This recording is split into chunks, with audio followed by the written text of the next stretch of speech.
Welcome to episode 17 of Sports Talk Mostly.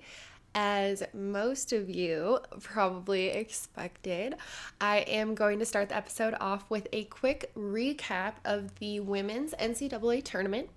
We saw a lot of big and unexpected moments, so let's run through that. First, in the Elite Eight, we saw UConn get away with a big no call to win the game against Baylor. However, the refs let them play all game, and it was pretty scrappy with a lot of contact at times. So I actually agree with that no call based on how the refs were officiating previously. And also, just to backpedal very quickly, I do have to give some nods to my gals at Oregon who did end up getting booted in the Sweet 16 by Louisville.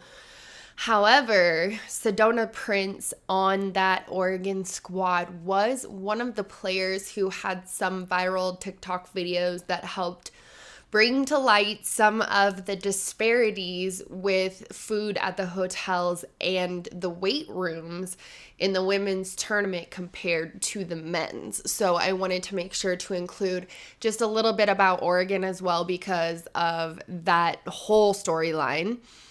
In the Final Four, we saw another big upset to Dawn Staley's South Carolina team, with the heartbreaking putback attempt from Aaliyah Boston in the final second that just did not end up dropping for her.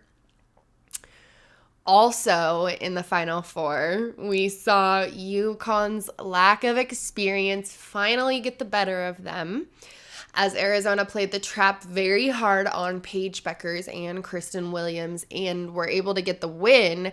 The final score was 69-59 Wildcats, and they would then face the fellow Pac-12 squad Stanford in the championship game, where I think size and shooting options were the biggest factors that helped Stanford win the national championship last week.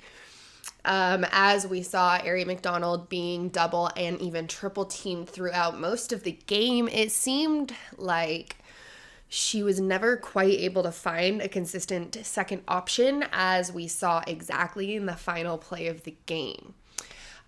So it was really cool to see two Pac-12 teams in the championship for the first time in history. And I personally would like to commit to doing a better job of highlighting women from Oregon who are playing at these levels. As most of you guys know, if you've been following along with the show, I am born and raised in Oregon and currently living in Oregon. So it means a lot to me to give the women their flowers, so to speak.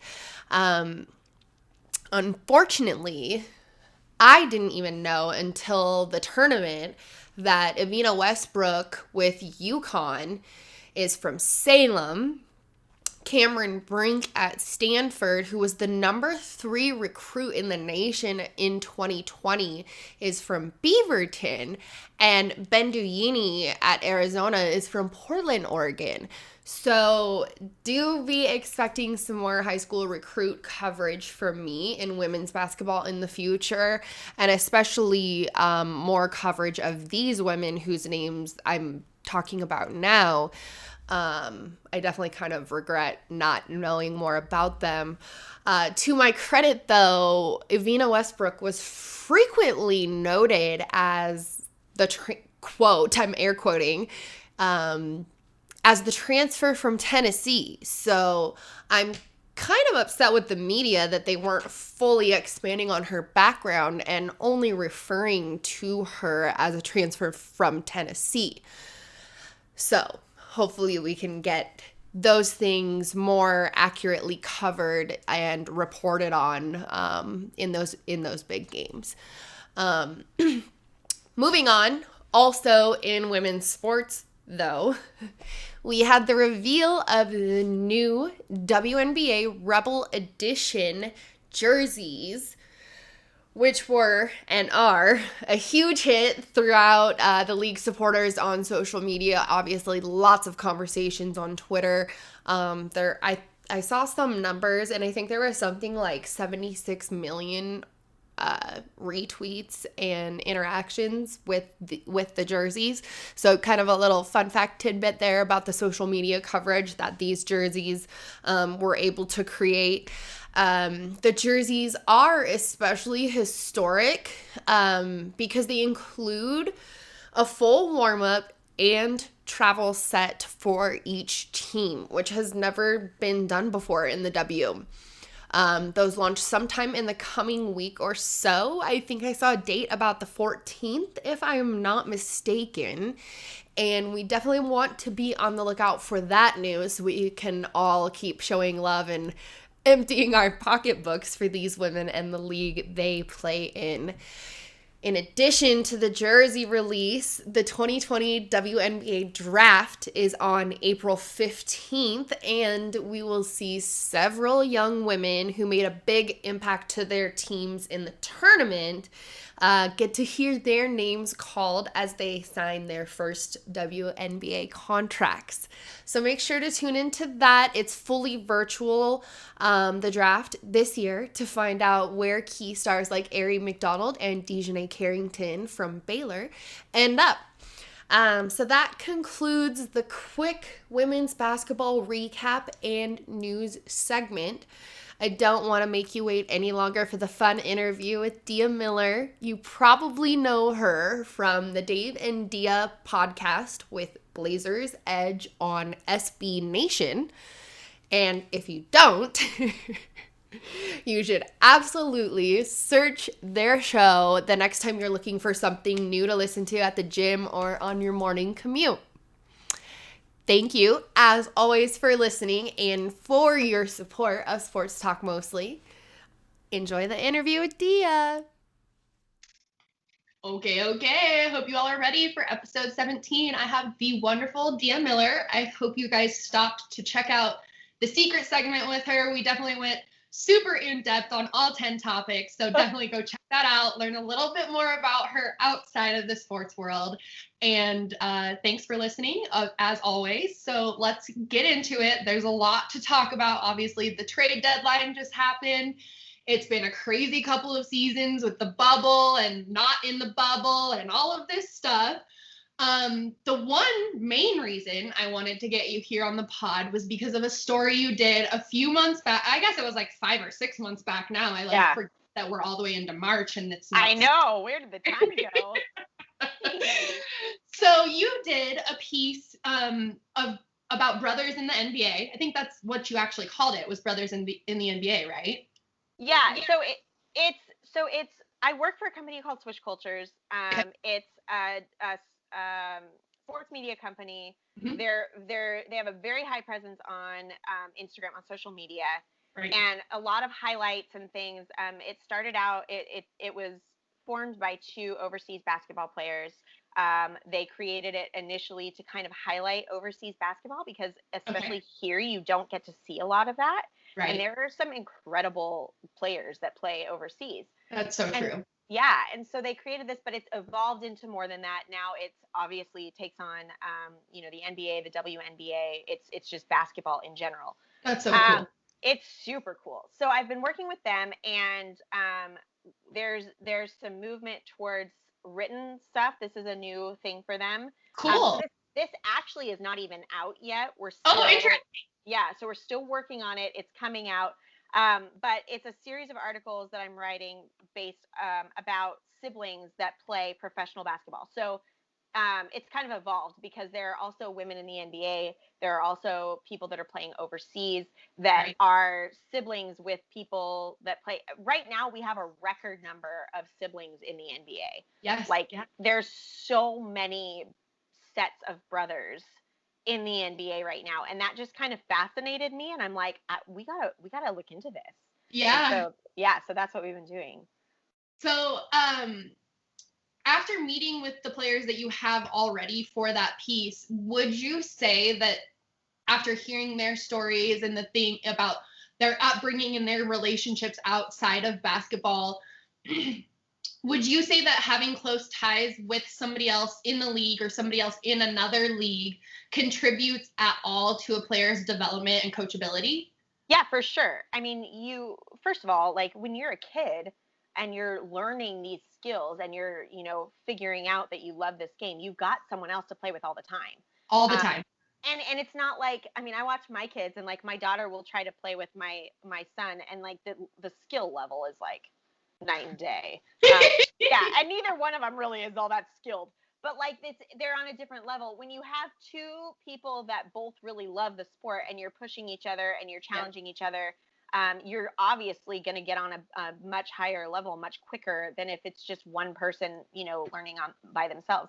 I also think that there's something to be said for the resources and the connections that when you especially once one of them has made it. One of the pairs that I talked to was CJ McCollum and Eric McCollum. Eric is Eric's his brother plays overseas. Yeah. Right. But Eric's older. And so Eric started playing basketball first. And it's interesting because a lot of like especially Blazers fans aren't familiar with Eric, but are obviously very familiar with CJ. But I think, both Eric and CJ talk about the fact that they are where they are partially because of each other. Mm-hmm. And so I think that there's definitely something to be said for pushing each other and for building that skill set with someone else who also is very skilled. Right. And I think especially when you think about like the families of three, like the Holiday brothers, the Plumleys, the Balls, then you get even more in depth and more intense because then you have sometimes like siblings that are 2, 3, 4 years apart that are competing with each other. As we're seeing with LaMelo Ball, Lonzo had so much hype behind his rookie season, but we obviously saw it magnified with LaMelo. So it's one of those things that, like you're saying with the McCollum brothers, the hype and the popularity around one brother definitely magnifies the game and the passion, the intensity of the other brother or brothers. Yeah. Sisters, you know what I mean? So it's just one of those things, like you're saying, they all have spent all these years, all their lives competing against each other. Yeah. And I'm glad you answered that question so in-depthly that I have always thought that it creates so much more competition and it's your family. So you're also competing for the bragging rights too. Right. Yeah, for sure. In competitive sport-related families, bragging rights. Yeah. That lasts a long time.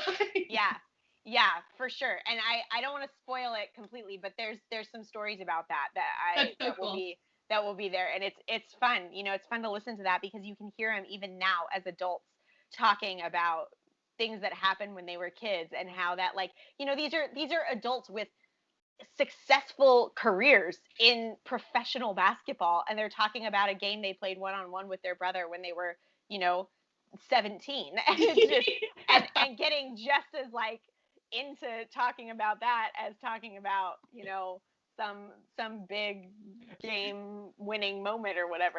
It's those things shape you so much. You're like, you traveled. That's so cool. Well, like I said, that piece specifically caught my eye just because I too am fascinated by all the different family connections in the NBA. Both, I mean, there's cousins. Like right now, you have Dame and his cousin playing both for the Blazers.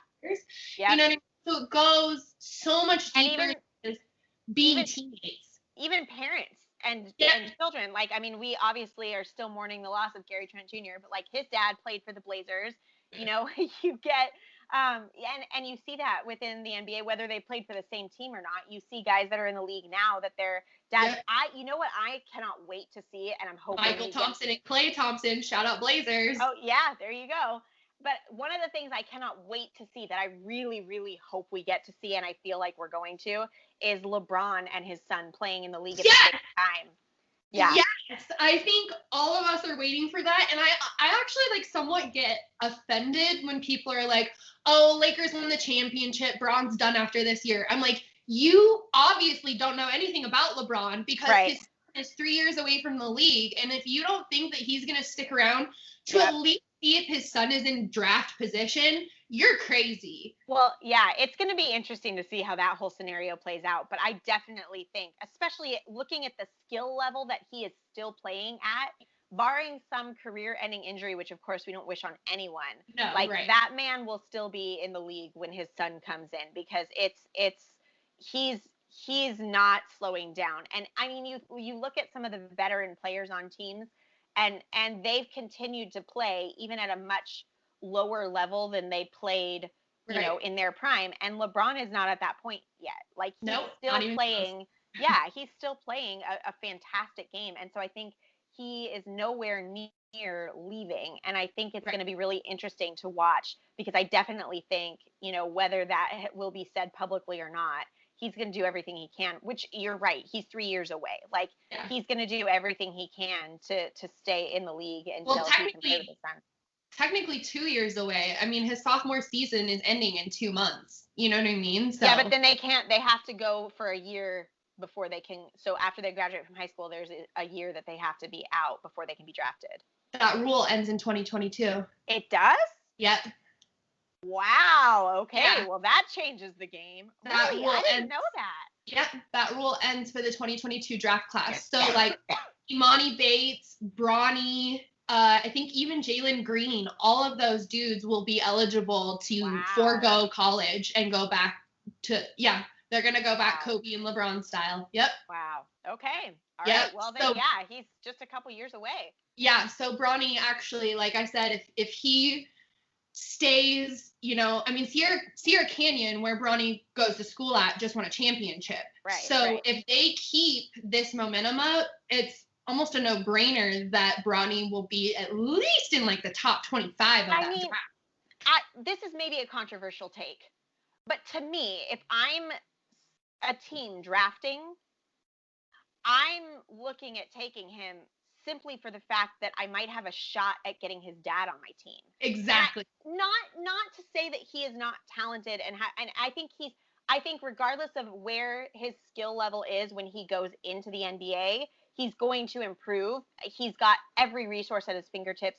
He obviously has skill and ability. So I think he'll be a good, solid pickup for a team anyway. But you look at that as a team and you think, man, if I could get him here, I might have a shot at getting LeBron too. Because, like, how cool would that be to play with your son? Yep. And I'm sorry, but we all know that LeBron would take that tampering fine, okay? Yeah, I mean, I don't even know that you could argue that that's a legit, like, I don't know how I don't know. Because, like, I'm curious how that works with, like, agents and salaries and demanding trades and all of that stuff. Like you said, there's definitely a lot of, like, moving pieces to that puzzle. But it's obviously a bargaining piece. You know, it's one of those things that if that team had, say, a first round, an opportunity to waive, and cap space, it could happen. Yeah, I definitely think it could happen. And I think it's the kind of thing where LeBron would take major pay cuts. I think he would, like, I think especially going to the end of his career, to me, as a parent, like, the opportunity, and I don't think that's ever been done before. So the opportunity to get to do something that's never been done and to do it with your kid, like, I mean, you're going to do everything you can to make that happen. So it's going to be really, really interesting when Bronny gets to the point where he's being drafted, because I think we're going to see some unique situations happening there, and I am here for it. Me too. Yeah, some major history being made. I fully agree. I'm definitely really excited to see what happens and, like, the direction that the James family takes that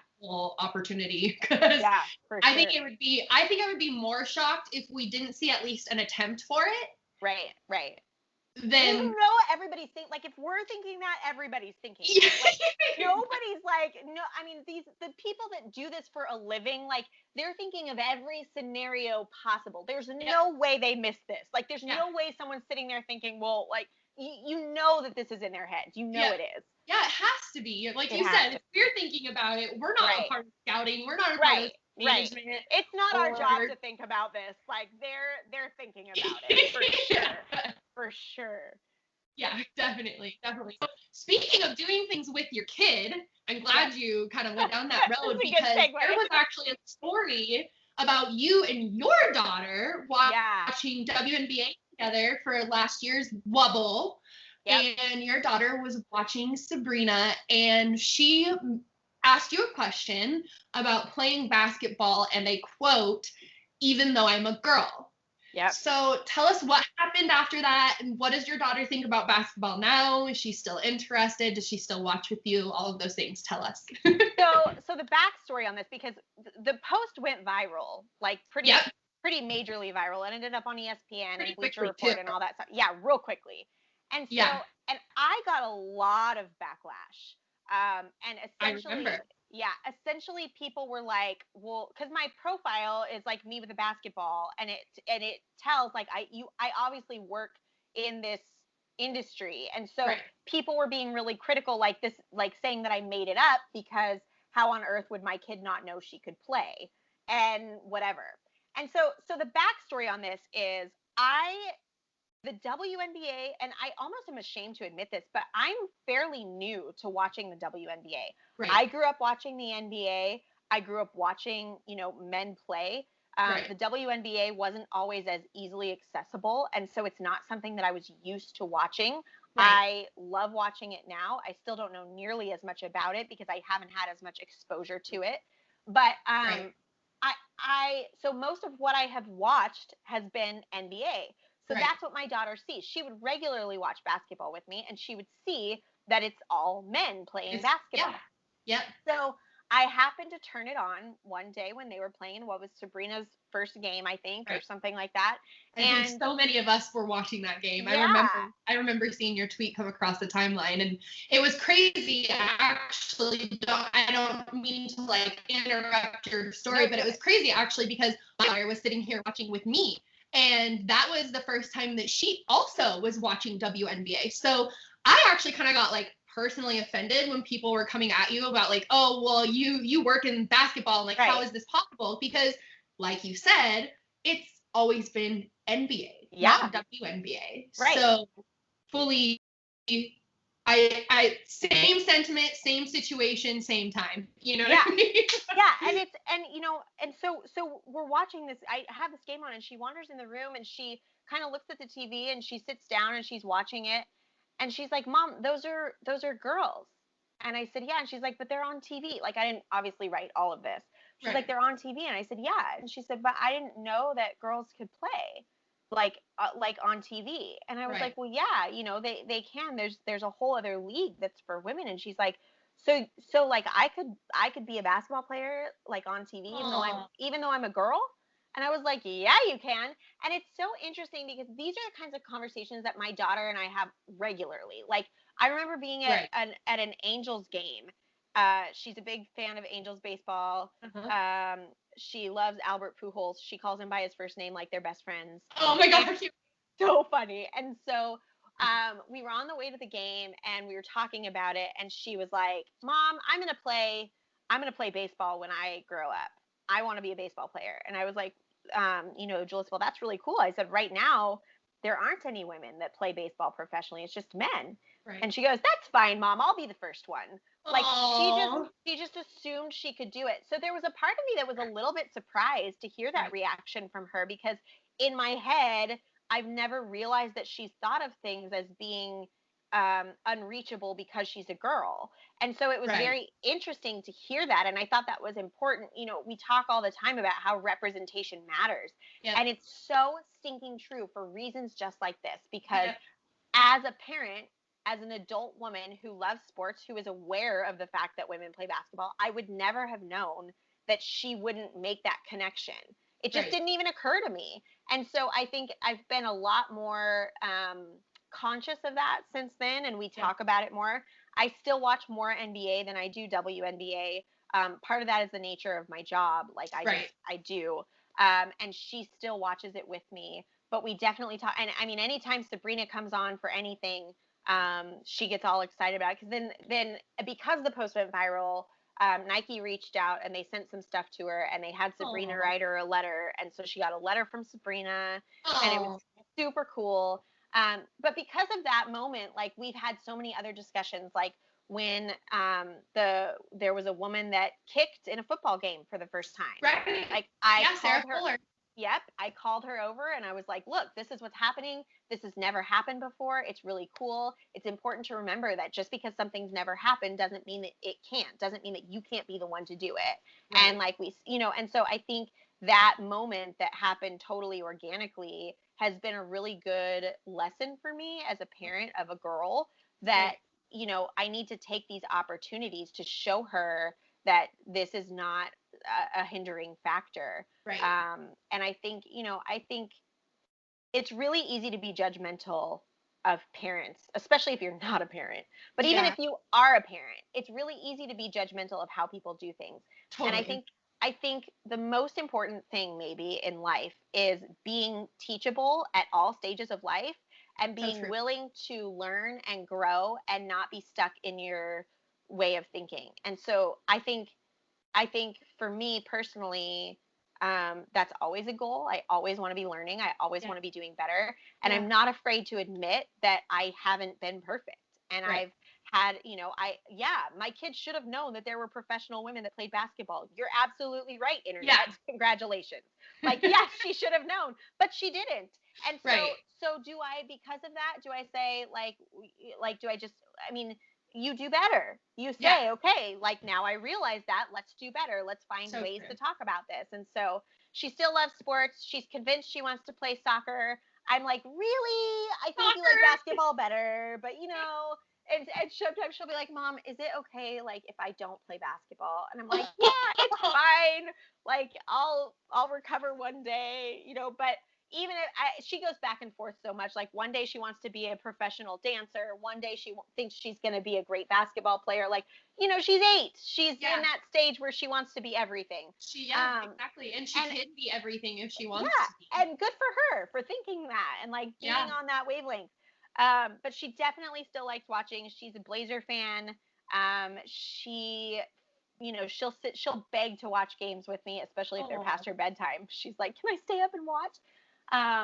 So she's definitely, and I love that because I was a fan as a kid, and I hope that she grows up to be a girl that loves sports. I think that that's something that that's such a big part of my identity now, and I think that I hope that it is for her too, because it's such a cool thing. So totally. Yeah. And I also think that, it's crazy because I didn't even really think much about it until you said that little story about the baseball thing. Yeah. That it's so weird how even in baseball, just as in basketball, the softball, the women's equivalent of baseball, is yet again not publicized, not televised. Right. There's no media coverage for it. There's no app to log on and watch any women's softball game in the nation. Yeah. You know what I mean? So it's one of those things that when you stop and think about the whole picture,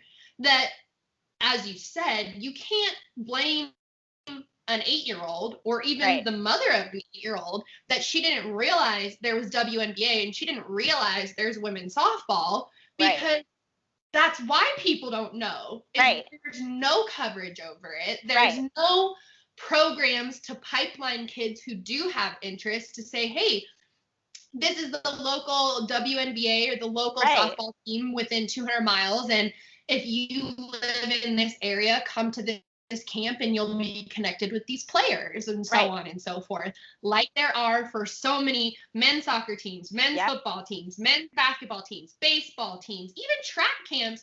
There are so many boy specific camps that girls are allowed to go to. Right.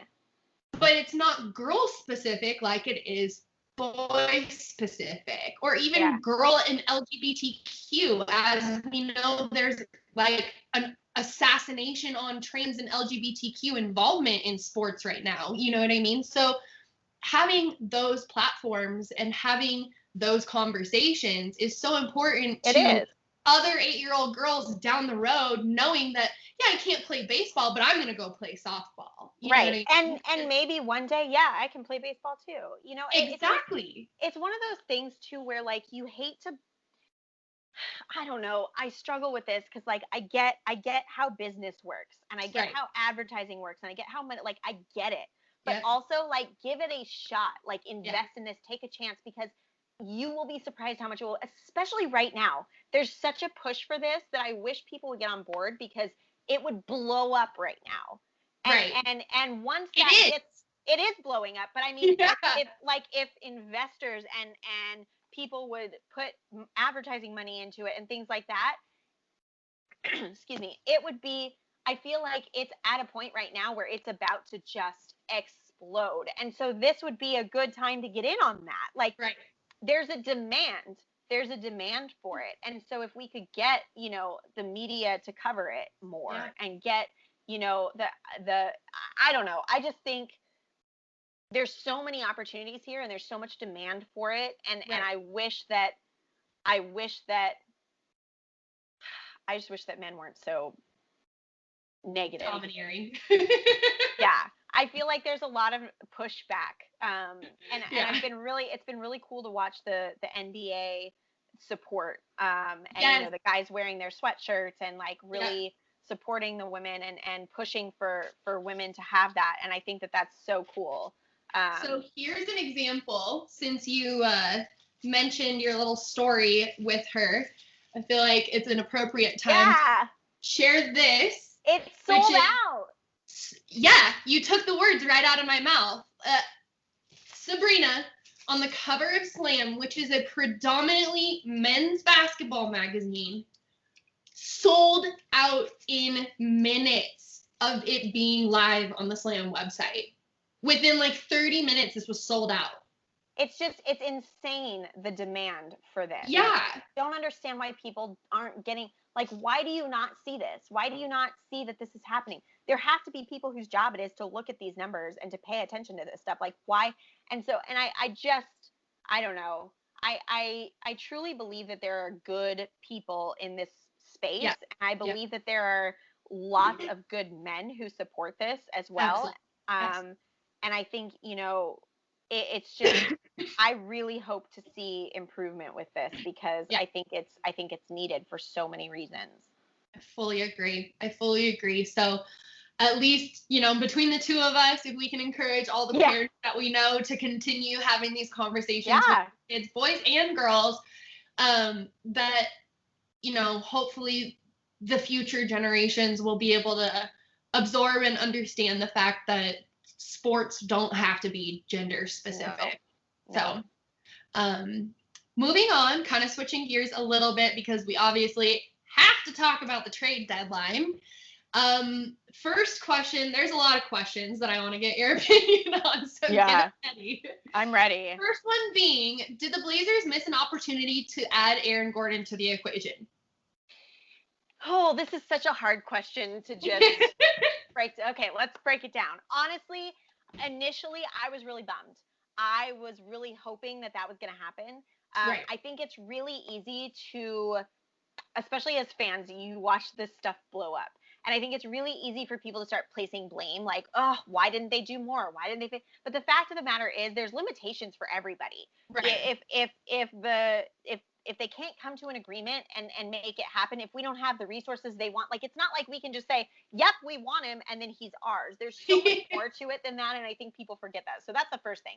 I definitely was bummed. That being said, seeing the move that we did make and seeing how Norm is, like, fitting in and killing it with these guys, and seeing Nurk, because Nurk struggled when he came back at the beginning of the season. He was struggling. He was not playing to his potential, and we later found out that there was personal stuff that was going on that was just adding to the weight, which is completely understandable. But then he got hurt again. He, you know, I am assuming that maybe that stuff has resolved and is doing better because he's come back and he's playing strong. And knowing that he's playing solidly like that makes me a little less disappointed that we didn't get Aaron Gordon. And then especially seeing how Norm is fitting in. So yeah, initially I was like, dang it, why? It was definitely one that I was hoping we'd go after, but seeing how it's played out, I'm okay with how it ended up. Okay, so you mentioned Norm. he's obviously a very strong shooter, very strong three-point shooter, very complimentary to Dame and CJ. But how does or can he fit into the Blazers' defensive game? You know, Dave and I joke about this a lot, that the Blazers defensive strategy is score 200 and hope it's enough. Like their offense is their defense. Right. I don't know. To me, he seems to be playing decent defense. Right. And granted, I don't have high standards. Like my standards for defense at this point are like, move your feet, put your hands up in the air. Like that's my. We got Carmelo playing defense. What more do people want? Right. I feel like there's improvements. I feel like that, and I've said this a million times. Like I feel like improving defense is always going to be easier than improving offense, because you can hustle more, you can make a bigger effort and be a better defender, but offensively you can make all the effort in the world and still miss your shots. So to me, I would rather have the problem of defense than the problem of offense, I think. That being said, I do think that we're going to start to see that pick up. They're in a good position. Since the break, we're the number one team offensively in the NBA. Right. And so that's good. That's a good start. We're winning games, even if we're only winning them by a few points. We're winning games. A win is a win. Right. So I'm hoping that with Nurk being back, with Norm being there now as kind of this new energy, that energy is going to pick up and it's going to become contagious. And that's my defensive strategy at this point. I got nothing else. Obviously, like I wanted going into this trade deadline, I wanted to see moves that would help us defensively. My whole thing was our offense is good. We don't need help offensively. Like we don't need to make moves that are going to help us offensively. We have good offense. That's how I felt when we got Norm. I was like, why? We don't need enough shooter. The only thing about that is like, obviously, Gary Trent Jr. was well loved by Blazers fans. I think that was a consensus. I know that's a rough one to watch. But that being your phrase, weeks in bang bang. Yeah.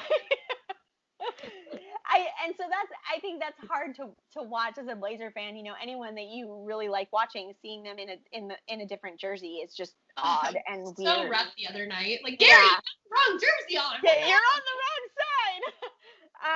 Which, by the way, Norm lining up on the wrong side of the tip-off was priceless. Like, that's just comedy.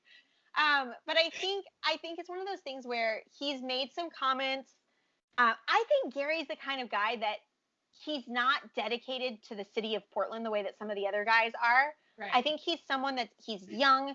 His career is just beginning. He wants to be successful. He's got skills that are taking off. I think he would have followed the money and a team that's going to put him in a starting lineup. And that wasn't going to happen with the Blazers. Right. And so I think that we would have lost him at the end of the year anyway. And I know like people are saying, and so for me, I thought that was a smart move to trade him, even though it pained me and it was difficult to watch him go. Right. He looks happy there. And I think he will be happy there. They're starting him. That's great for him. I'm happy for him to be there. Definitely. And I know that there's some talk about, Norm being a rental because at the end of the season, his contract is up too. Right. My hope is that he will want to stay. I don't think Gary Trent Jr. wanted to stay. So I'm hoping that Norm will want to stay, and I'm hoping that we can, Gary he signed with Clutch Sports. They're infamous for getting a lot of money for their players. Yeah. I'm hoping that Norm will be more affordable and maybe we can hold on to him. So that'll end up being hopefully a better move. I don't know. I mean, there's only so much we could do. Like after some of these trades started happening, I'm looking at this and thinking like, literally there's nothing. Like what are we going to do? There are no options here. So to me, I'm glad that a move was made.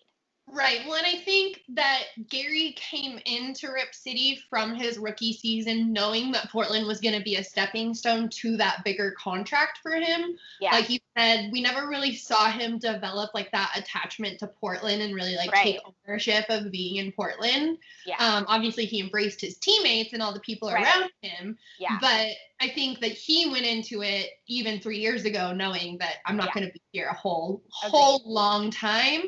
But maybe someday we'll pull a.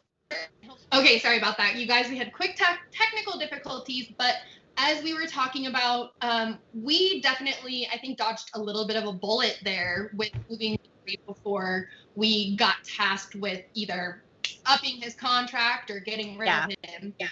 So on that note, which Blazers do you see, if any, moving in the off season? Obviously, the big question looming is, do we keep CJ? Do we move him?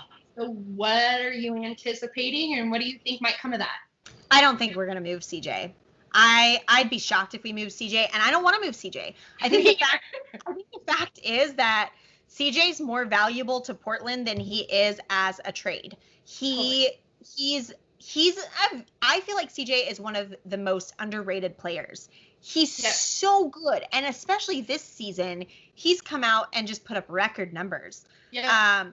And I feel like, for whatever reason, he just does not get the credit he deserves. Like, he would be a freaking star on another team if he wasn't playing next to Dame. And even on our team, he still is. Yeah. And so I think that I feel like CJ is the Clyde Drexler to Dame's Michael Jordan. Totally. Like, I know that's a league example versus a team example, but I always think Clyde didn't get what he deserved because of Michael Jordan. If that league had not had Michael Jordan, Clyde would have been insane. Totally. And I think the same thing with the Blazers and Dame and CJ. If the Blazers didn't have Dame, CJ would be the Dame of the team. Absolutely.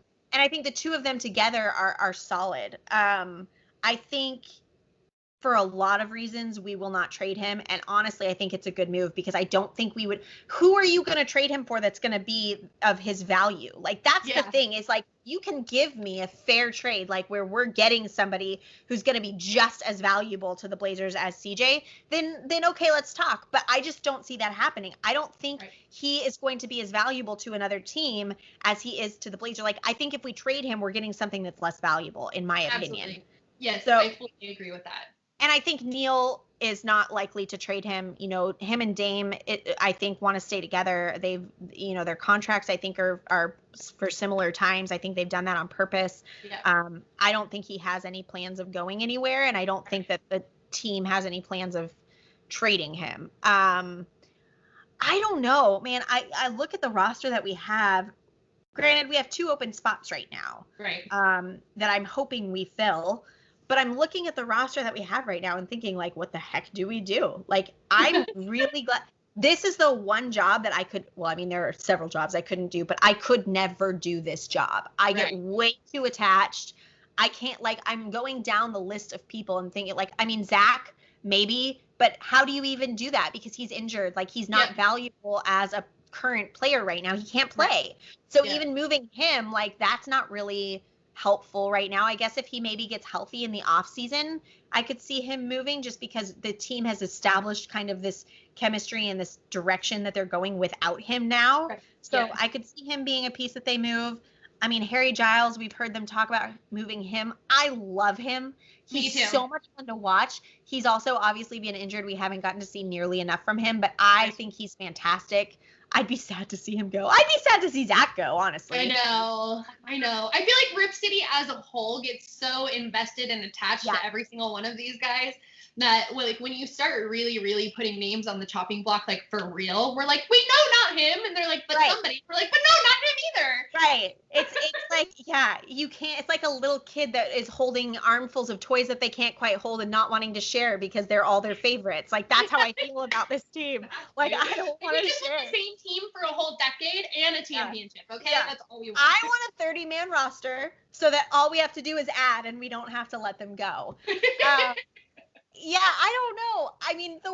The one thing is, I think I'm at the point in my basketball watching career that I enjoy seeing players I like on other teams. I've really grown to appreciate players that don't play for us, and I like watching them. So that's my one condolence, is even if Gary's on the Raptors, I can watch Raptors games and still get to see Gary play basketball. I can watch, so that's I keep that in the back of my mind, that if they're happy with the trade, what I don't want to see is somebody get traded who doesn't want to be traded. That would break my heart. But if they're okay with the trade and it's a mutual breakup, then I'll I'll handle it. Yeah, but yeah, it's hard to look at this roster right now and say, I think Zach's probably on the chopping block. I think Harry Giles is probably on the chopping block.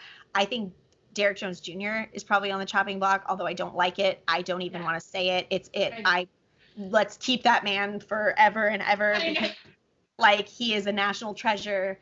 I think at this point, probably our starting lineup is fairly safe. I would be surprised to see Dame, CJ, Norman, if we can keep Norman, Nurk, and Robert Covington. I'd be surprised to see any of them go.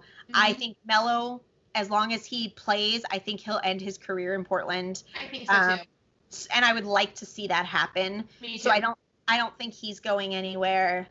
Other than that, I think, it's tricky with the younger players. Nasir Little, I hope they don't let go of. I want to see him stay. I have a feeling they'll move CJ Ellaby, though. Yeah, he might get moved. And I'm not too attached to him yet, so I'd be okay with that. He's rough, though. He's not CJ. We already have our CJ. He's just rough. Confusing. And, Ant, I think, has been really valuable for us, but with Dame and CJ and Norman, I think he could end up being on the chopping block. He's a young, talented player that now has some experience that could be of some value for us, and he's not, with 3 talented guards, like, do we really need him at this point? Right. I mean, the argument there is for the future of the team, because Norm, CJ, and Dame are all within a few years of each other, and they're, in their prime right now. Right. But I also think that this is the time we need to be making a run for a championship while we've got Dame. So to me, like, if Ant has to be traded in order to secure a piece that will help make that happen, then I could see that happening. But again, I'd be sad about it. Yeah. So yeah. On the other side of the league, we saw some big moves and also a big non-move. So based on those, do you think the Nets are a super team now? The Nets, man. I just can't even, like. Obviously, they're still without KD, so it's like doesn't really but count. He's on the roster. Like, right. That's an insane team. Like, that is an insane team, and they managed to. The only team that can beat the Lakers, so. I definitely think they can beat the Lakers. Yeah. I would go as far as to say I think there are a lot of teams that could beat the Lakers. True. I think the Lakers are in a tricky spot right now, and I think that this time without LeBron and without AD is going to shake them. Yeah. And it could shake them just enough to put them in a position where someone could take them out. Right. I think that the Nets are by far the most solid team right now. Fully agree. And I think, I think that there are situations where you almost have too much talent. Yeah. Where like they clash and they butt heads and it doesn't quite work. We saw it with Russell and James. Yep. Yeah. But it seems to be working here. Yeah. It seems to be working for them, and they seem to, there ought to be rules about this. Man, the rich get richer, I'll tell you. It's insane. So then, are you surprised that we didn't see a Kyle Lowry trade? Obviously, that would have definitely probably changed a little bit of the dynamic with adding Gary and Rodney to the Toronto roster. Yeah, I think he probably heard Gary was coming and was like, I want to stay. I think it's one of those things that you hear guys want to be traded, and then something you never know where it's coming from. Right. You don't know if it's like they just don't like the area, they don't like the team, they don't like the management. Maybe they're unhappy that things aren't happening. Maybe when I say that jokingly, but legitimately, maybe he thought like, hey, that's a guy I want to play with. Like, I'll give it another year. Like, you just never know. Right. I feel like I'm not surprised by anything anymore. Like, so true. There's so few things that I'm just like shocked about anymore. Yeah, that's so true. And I feel like sometimes when the trade deadline comes around, there's so much anticipated activity that when the anticipated activity doesn't happen, you're like, oh, well, we should have all seen that coming. Like, of course, they're going to tell us for 2 weeks that such and such move is inevitable, and then it doesn't happen and something else actually happens. Yeah, I know. It's a roller coaster of emotion. It is a roller coaster of emotion for sure. So in closing, you touched on it just a moment ago, and you wrote a piece on it for SB Nation. So I have to know. Okay. Will Damian Lillard win a championship with the Trailblazers? Yes.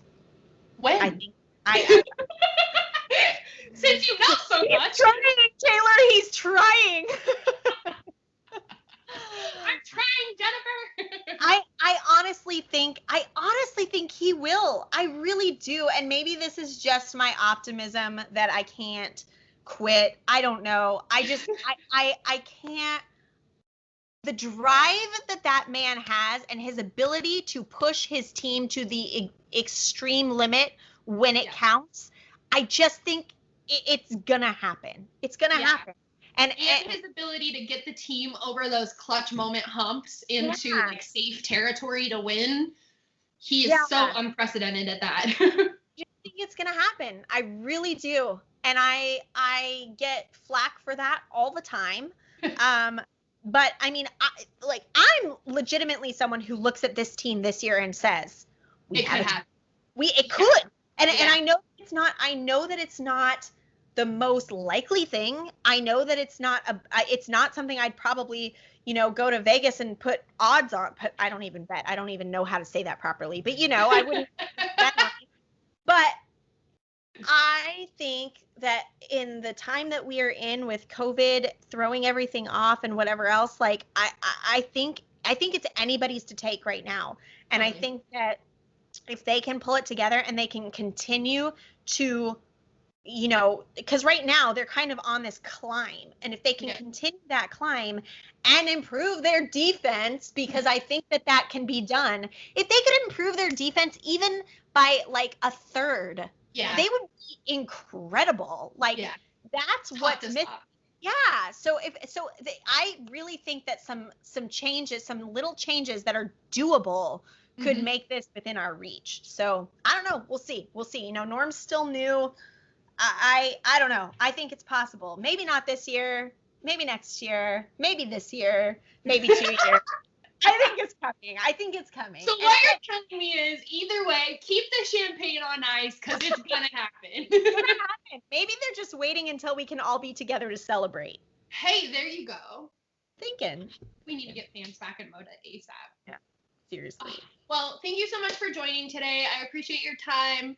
Appreciate you as a part of Blazers Twitter and NBA Twitter, and just can't wait to keep connecting with you and hear more brothers in the NBA story. So keep us updated on that. I will. And we can repost it and share it when it comes out. So Thank you again for your time today, and we will talk to you soon. All right. See you later.